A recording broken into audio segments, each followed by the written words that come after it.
తమిళనాడులో చాలా చోట్ల పోలింగ్ ప్రశాంతంగా కొనసాగుతోంది. అయితే కొన్ని చోట్ల మాత్రం ఈవీఎంలు మొరాయిస్తున్నాయి.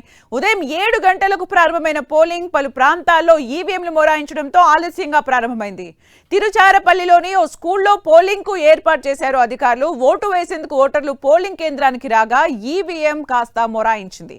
అదే సమయంలో డీఎంకే నేత మంత్రి కె నెహ్రూ తన ఓటు హక్కును వినియోగించుకునేందుకు వచ్చారు.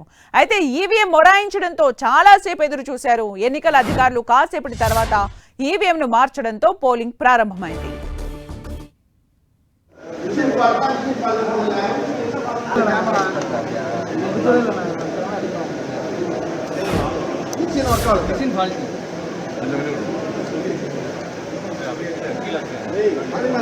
ஒரு ஓட்டு கூட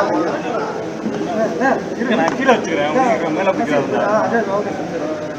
ஓகேவா அதை தான் இறக்கிட்டு இருக்கேன்.